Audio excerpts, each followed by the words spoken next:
What is up? What is up, YouTube? How y'all doing? Hey, I'm just gonna be honest with y'all, man. It's hotter than 100 hamburgers in here. I'm in the Philippines. I'm chilling like a villain, but I'm always willing. Check this out. 50 Cent, the documentary, man. 50 Cent definitely said he has more footage and all this stuff, but you got to put that footage into a storyline, especially on the level that Diddy's that 50 Cent is rocking. Me personally, I'm praying and I'm hoping by any means necessary. It's like, Diddy got to appeal. They gonna let him out. That's what somebody said to me.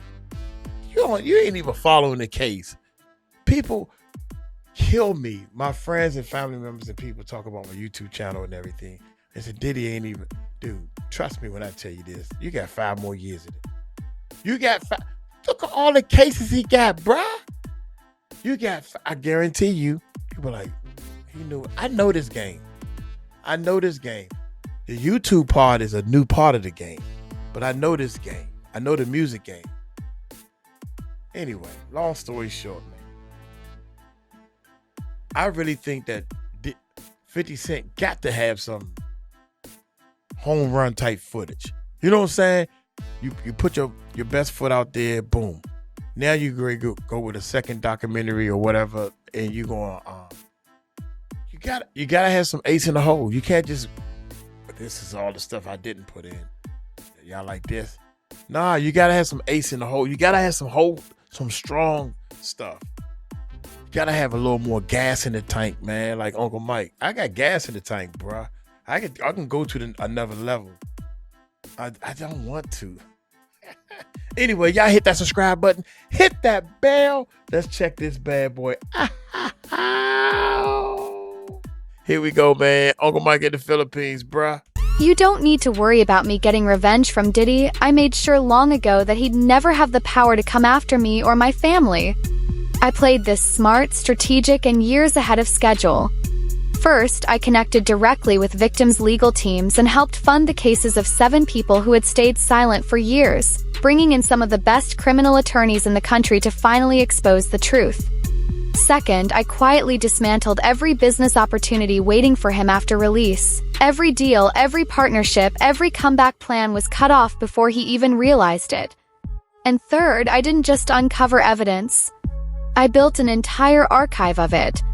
Decades of hidden secrets, testimonies, threats, manipulation, and abuse were documented by victims who finally decided to speak. We interviewed more than a dozen people whose lives were shattered by him. This isn't revenge, it's accountability. He spent years believing he was untouchable, but that era is over. No fear, no intimidation, no comeback story. Truth buried him long before the courtroom ever did. We're in right now. It's really hard for y'all to discern what's real and what's true, And I've been seeing y'all memes and stuff. People be making memes. I see the memes. I said, no, some of that stuff is funny. Some of it's funny. But I haven't addressed any of this publicly, but I just want to say this very clearly. I don't have to do with Puffy, so y'all can stop all them memes.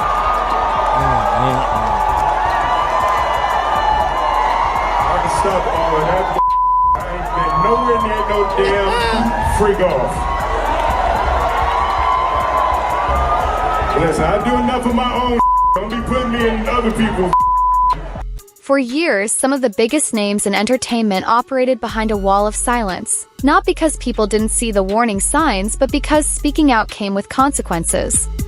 Now, with 50 Cent's explosive documentary bringing long-buried stories back into the spotlight, that silence is finally starting to crack. As renewed attention surrounds Diddy and even raises fresh questions about figures like Will Smith, the conversation is no longer about rumors. It's about what was hidden in plain sight for decades. The real mystery isn't whether the signs existed. It's how an entire culture of fear, power, and influence kept those questions untouchable for so long. When you were dating J-Lo, Will Smith and Jada tried to pick her up on a threesome and you were going to beat up Will Smith. Is that true?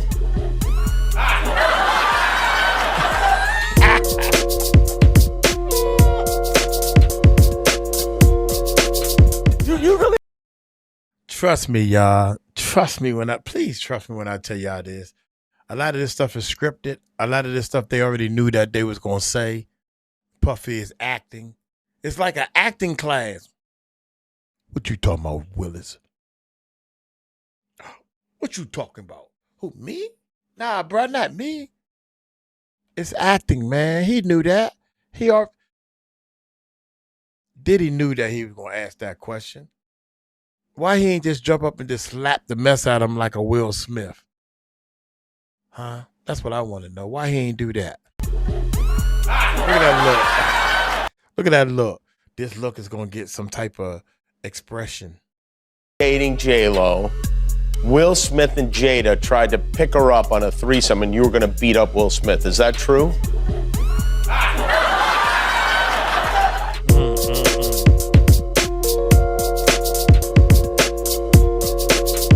You really heard that? Nah. What? Yeah, I watched it on the internet. You're telling me I can't believe everything I read? What?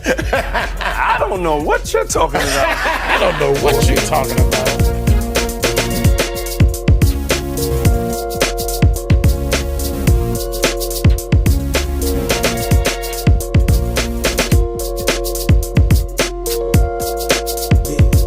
Hey. Get funky with it. 4 years, music and Hollywood no- survived Talk on a to me. simple strategy: stay silent, protect the image, and wait for the headlines to fade away. Questions were ignored, rumors were buried, and power kept the truth locked behind closed doors. That formula worked for decades until it stopped working. Now, 50 Cent's documentary arrives at the exact moment the silence can no longer hold. What was once dismissed, hidden, or whispered about in private is suddenly being dragged into public view, forcing the industry to confront truths it spent years trying to outrun. He should have never slapped Chris. I'm not watching the movie. It's not happening. You don't understand. Do you understand why he slapped Chris? Did you see in that moment from probably what he was dealing with? What was he dealing with? What the f was he dealing with? Something made him slap his brother. No, man. something didn't make him snap anything. He laughed at that bad joke that Chris said like everybody else. And then Jada looked at him and it was like the Manchurian Candidate. Not the Manchurian.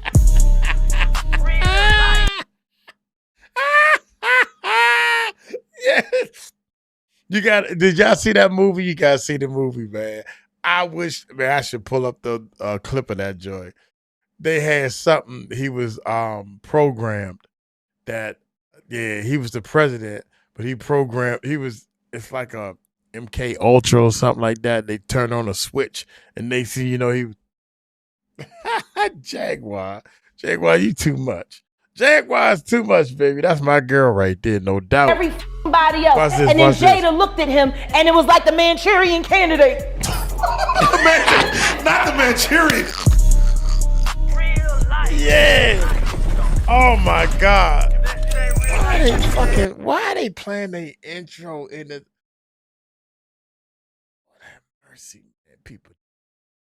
Why are you playing the intro in your video? Hello? Look at this. Why are you playing the intro in your video, bro? Now I have to ask before we get out because I don't want to forget it. Your earrings just reminded me of Black Power, Black Excellence, and I just need your take on it because Emancipation comes out in 1 hour. Came out December 9th, which is today's the 9th, That's right? such a fucking below the belt fucking question. No, but I just got It's the only below the belt question that you ask because you already know what's gonna happen. Don't front. We've been down there. Fuck Will Smith. No, wait. He can kiss my ass. Wait. He should have never slapped Chris. I'm not watching the movie. Damn it. It's not happening. You don't understand. Do you understand why he slapped Chris? Did you see in that moment from probably what he was dealing with? What was he dealing with? Shit, I don't know. What the fuck was he dealing with? Something made him slap his brother, No, man. something didn't make him snap anything. He laughed at that badass joke that Chris said like every fucking body else. And then Jada looked at him and it was like the Manchurian Candidate. Not the Manchurian. Not the Manchurian. God damn it.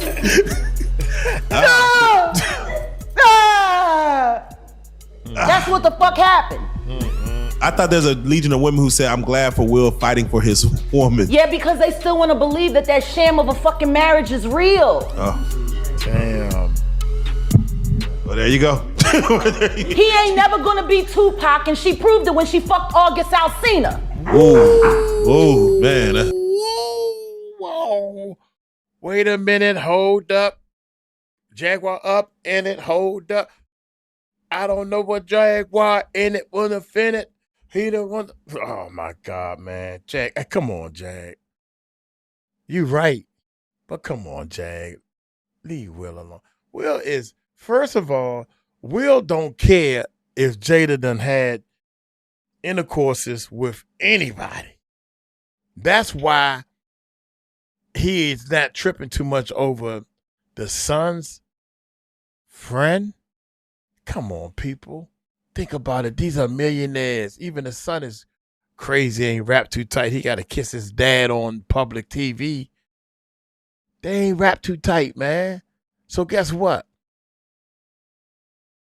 Y'all know Will is in the closet. Y'all know he hiding behind the polo shirts. Y'all know Will Smith is hiding behind the polo shirts in the closet. Y'all know that. So Will Smith don't care. I like Jada. Jada was a nice person. I thought she was cool enough to help me hide my image. She's strapping on and hitting people. I'll call y'all back. Let's continue. Let's just continue. Yeah. They're both bisexual. They do weird things in their house, and young men have left their house fucking screaming to get away from them in their mentorship. Meek Mills. Bashir Gray. For years, the absence of comment was treated like proof that nothing was wrong, but silence can be its own story. When powerful systems survive by delaying the truth, every unanswered question becomes part of the protection. That's why the moment people finally start speaking out is never just a conversation, it's a disruption. It shakes long-standing alliances, exposes hidden fears, and forces the public to ask a far more dangerous question.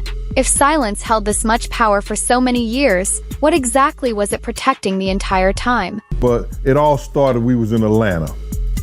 And this story starts when I'm with Puff, and he's in the exotic bookstores and he's doing shopping, right? He's shopping, getting his stuff and everything like that. So, you know, this is the first time I was ever in an exotic bookstore with Puff. So, you know, I'm giving him his space. He's taking things off the shelves and stuff like that, because they gave him a brown paper bag. When they gave him a brown paper bag, he was just putting stuff in there. So I said, damn, you know, he got to go put it on the counter and, you know, show everybody what he's getting. So as he going, I'm just looking at the places where he picking stuff from. So there's one part he picked up some things from up here on my left side. And then he picked like quite a few of them down. I'm like, okay. He put them in the bag. So when I went by there and I looked up there and it said butt plugs. And I was like, hey, yo. I was messing with him. Because people don't understand, you know, we was like friends. He was a part of the same gang. So I'm still gonna tease him. I'm still gonna mess with him and everything like that. I could do that. It wasn't just no security thing. So I say, yo, what are you getting this for? And it said butt plugs. And he was like, yo, can I do my shopping by myself? I said, yeah, you could do it by yourself, brother. And he started walking and everything like that. So when he got I just waited at the counter. So when he got to the counter, he didn't even have to show the guy nothing. He just gave the guy a wad of money.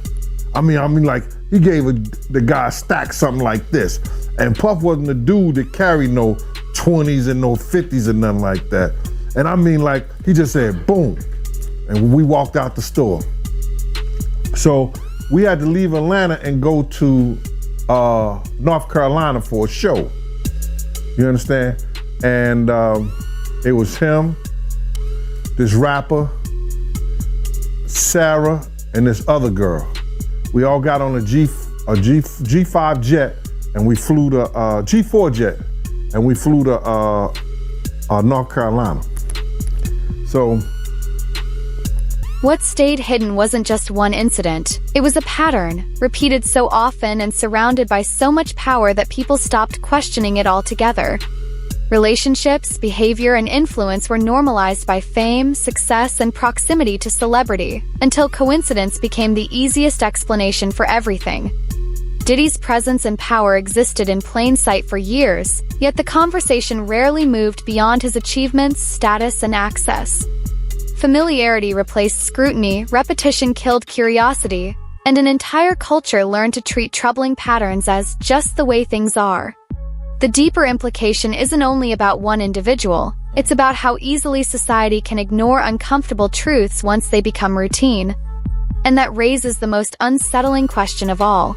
How much still remains hidden simply because everyone has been conditioned to see it as normal?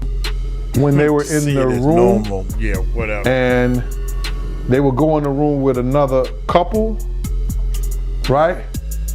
And I've seen some things happen in the jacuzzi. Like when I'm the only one could go to the room 9 times out of 10. When Puff was the one who, was in the presidential suite, I'm the only one allowed. I gotta watch the door. No one can get into that door. I'm the only one that had the pass key or whatever. Or whatever. You know what I'm saying? And then sometimes you would hear a boom, boom, boom, boom, a thump or whatever the situation is and stuff like that. Yo, what's up? Everything good? And sometimes they would open the door. I'm right there by the door. Sometimes you see things you don't want to see. Hey, did they ever try to I'm paying you good money. We clicking for months and months and years out of the I'm paying you good money. You're doing a good job. You gonna keep your mouth shut. So I thought. Now Gene is singing like a canary. But at that time, Diddy got so comfortable with him. Come on, man. You know I'm in here with some other guys. You doing a good job. Keep the door closed. That's what he's saying. That's what Gene's saying. You in the dude. I ain't trying to do that much freaking. I never liked another man in the front, period, when I'm handling my business. I don't want no man. In fact, I wish you can clear out that whole floor. I don't want to be on the floor. That's crazy, man. get you involved? Not at all. Or for you? Not at all. Sometimes you see things you don't want to see. What? Hey, did they ever try to get you involved? Not at all. Or for you? Not at all. Not at Puff all. did it one time, but that's in my book. When he was coming from Dallas, he had the snow bunnies. Wow. And I reneged on that. Nah, I'm good. Now I'm Hey, good, did you see any celebrities Puffy did any of that stuff with? The swinger stuff with? Yeah, I did. Tell me about that.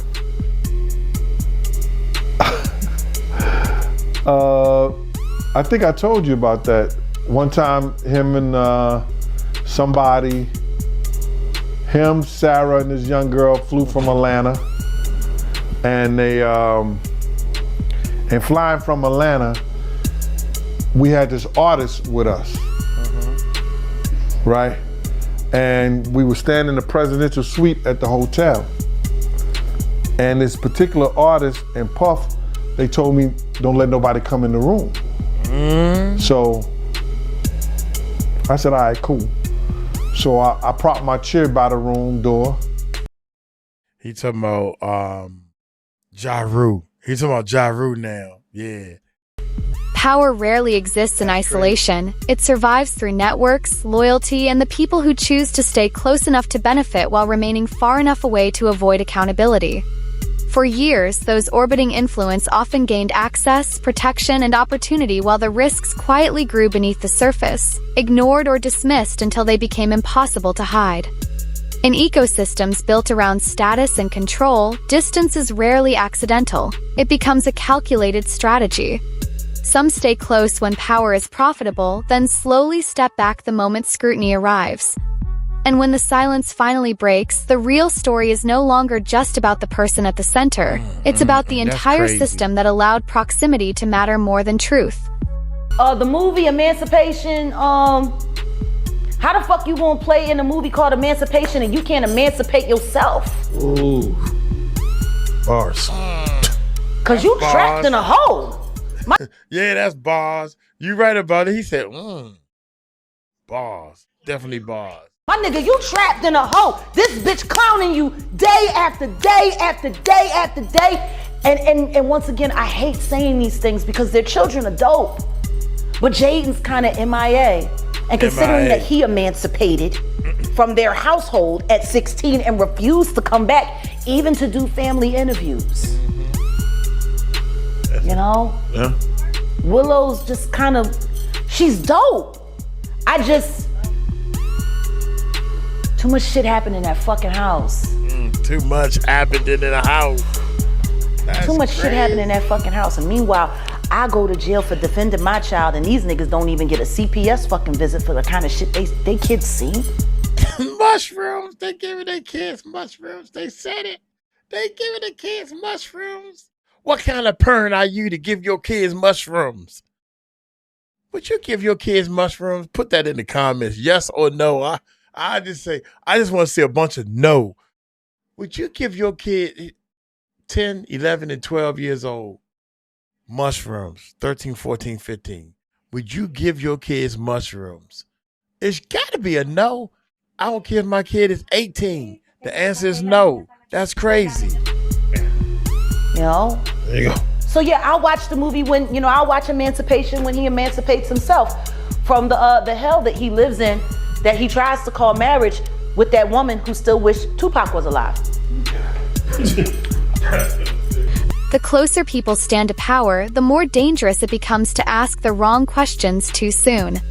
In environments where influence delivers opportunity, wealth, and protection up front, consequences often arrive years later, long after silence has already been rewarded.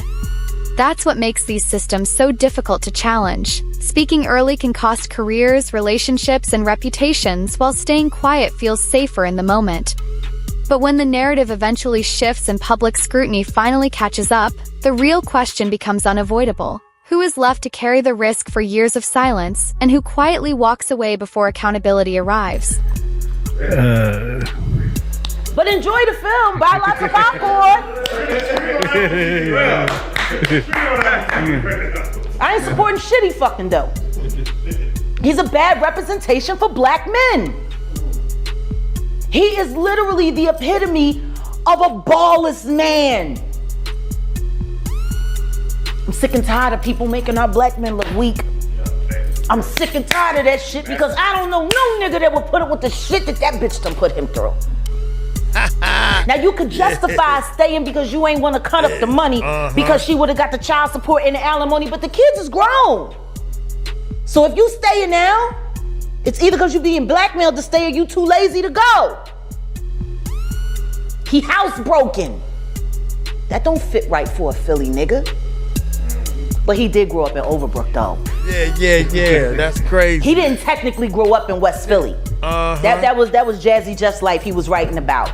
He lived over there, not far from where Kobe Bryant grew up. That's the other side of City Avenue. He came up Overbrook, so they had big houses and he wasn't at the playground get beat up. That was Jazzy Jeff. Wait a minute.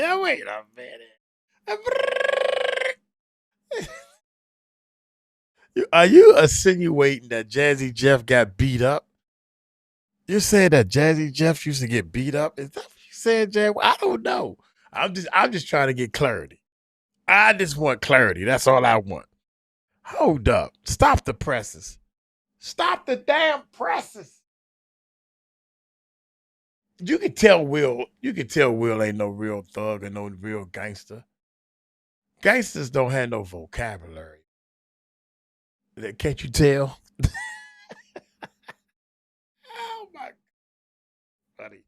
I'm 250-50, but I'm letting y'all know if you got a little bit of education and stuff, you watch the streets and you watch real gangsters from a distance. You said you had an opportunity to watch them, but your mama made you go to bed and your mama made you do your homework.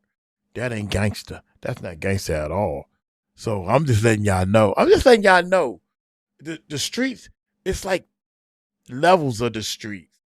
If people getting on social media saying, I was in the street. Yeah, okay, whatever. You could tell that Gene talked to so many people, right? That was in the G. No, I'm on the social media stuff. Oh, well, let me go, man. I'm gone. All right. Holla, man. I don't mess with that social media stuff. Yeah. I left the streets long time ago. I said, nah, man, I can't do this. Yeah. So some of these people say, I'm from the streets. Yeah. But what part of the streets? I'm from the hood. Yeah. But what part of the hood? You get it? Y'all still don't get it. I used to sell cars. Yeah, but what kind of cars? You should sell used buckets. You should sell Bentleys. You should sell Ferraris, or you should sell Toyotas or Hondas. You know what I'm saying? What part of business you was in? Come on, man. I know the game. I already know the game. He didn't technically grow up in West Philly. That was Jazzy Jeff's life he was writing about. He lived over there, not far from where Kobe Bryant grew up. That's the other side of City Avenue. He came up Overbrook, so they had big houses, and he wasn't at the playground get beat up. That was Jazzy Jeff. Will Smith's public distancing signals more than a simple denial. It marks the moment long-standing discretion turns into visible boundary setting. In today's media landscape, public statements are rarely just responses. They're signals that a narrative has reached a level too serious to ignore. Calmly delivered and carefully measured, the message creates separation without openly fueling conflict, but timing speaks just as loudly as words. When distance is declared only after years of silence and rising public scrutiny, it inevitably raises a deeper question. If speaking sooner carried such a high price, what does that reveal about the pressure, risk, and power dynamics that kept so many people quiet for so long? So I'm gonna get into this Diddy documentary that's been going on, man. It's still number one as far as I know, man. I mean, I don't know how many millions of times this thing has been streamed, but this thing it's kind of crazy how big this thing actually is, because number one, that's crazy. That's been following for a really long time, kind of heard a lot of the stuff, man, but people are still going crazy for it, man. So what was your first reaction when you first seen it? When I first seen it, I said, damn, they stole my whole damn idea. You understand? Because I was talking to the producers, and before I talked to the executive director, and the producers knew, I was telling them what I was bringing to the table. Because I was trying to get a deal for me, Kirk, and Tim all together. Like a package deal. I wanted to try to get like $50,000 for each one of us. A documentary changes the rules because it transforms scattered moments, forgotten headlines, and whispered rumors into something far more difficult to dismiss. A timeline, a pattern, a record. By organizing years of fragments into chronology and context, 50 Cent shifts the conversation away from speculation and forces people to re-examine what was overlooked, ignored, or quietly buried. This isn't about delivering a verdict. It's about auditing public attention itself. Why were certain questions never allowed to last? Why did some stories disappear as quickly as they surfaced? And how many warning signs faded not because they lacked significance, but because powerful systems benefited from people eventually looking away? You know what I'm saying? So I told them what we was bringing to the table, who was going to tell a story, how they was going to tell their story. I didn't know exactly what they were going to say, but I knew Tim grew up with Puff, so he can get the childhood thing. So I'm going and telling them the whole angle in which I would like for this to go, you know what I'm saying, what we was bringing to the table. I didn't know how they was gonna do it, but I was saying, this is what we're gonna bring to the table. Tim could start off with the childhood part of it because they grew up together. That's Tim Patterson. Also, he was the one who was working at Uptown. He was executive over there of A&R and all that other stuff. He went to Island Records. He used to work with over there at Arista, the whole 9 yards. Tim is the one who had the Lost Boys. If you remember the Lost Boys, yeah, you know what I'm saying. Tim was the manager of them. That was his group and everything like that. So Tim had a lot of inside and a lot of stuff to do with Puff. I had a lot of other people I could have brought to the table too. Eddie F, who taught Puff how to work the board and everything like that. Eddie F, Heavy D, and the boys DJ. I was gonna try to get Eddie and some other people like that, but it fell through because the lady was telling me what somebody else didn't give me or what somebody else didn't pay me, and she was being disrespectful. You know what I'm saying? I thought she was a white lady. I'm finding out she a sister. Long-form investigation changes the dynamic because it refuses. It's funny, man, because I understand your point you making, Gene, but come on, man, you got to get out the gate. It's a click that it's a situation where you got to get out the gate first, you know. Here we go. Refuses to let stories disappear into the endless cycle of distraction and forgetfulness. In an industry where time often buries controversy faster than truth can surface, detailed documentation forces uncomfortable questions. God, dog it, I knew it was gonna stop, man. In the Philippines, we had this thing called the blackout, man, and we have no power. Blackout, y'all. We have a blackout, so it's gonna be like 2 or 3 hours with no power. And the reason why I'm still rolling because I'm using a laptop that has a battery that I can keep going, but the internet went out. Yeah, I got 80%. I still got 80% battery, and I'm using 2 monitors, and the microphone got to be powered up, the headphones, and all that type of stuff. But it's getting hotter than 100 hamburgers because the AC went out, and I'm drinking this Red Horse time. Red Horse. So daggone it. I can't believe this, man. I can't believe it should have downloaded quicker. Should we? I thought she was a white lady. I'm finding out she a sister. I thought she was a white Long-form lady. investigation changes the dynamic because it refuses to let stories disappear. I like my man right here. This guy right here is a great actor. See, here's what. Trust me, dog. I know what to do. Here into the endless cycle of distraction and forgetfulness. In an industry where time often buries controversy faster than truth can surface, detailed documentation forces uncomfortable questions. Yeah. I'm going to get on up out of here, man. Like I said, we got a blackout going on. Nobody has power in this area of the Philippines until they turn the power back on. I think this is the way they save on electricity. Anyway, so I did too, and we did more than half. So I'll probably pick up where we left off at and then keep it moving. I'm gonna get on up out of here. Y'all take it light, take it slow. Tell them Uncle Mike told you so. Peace out.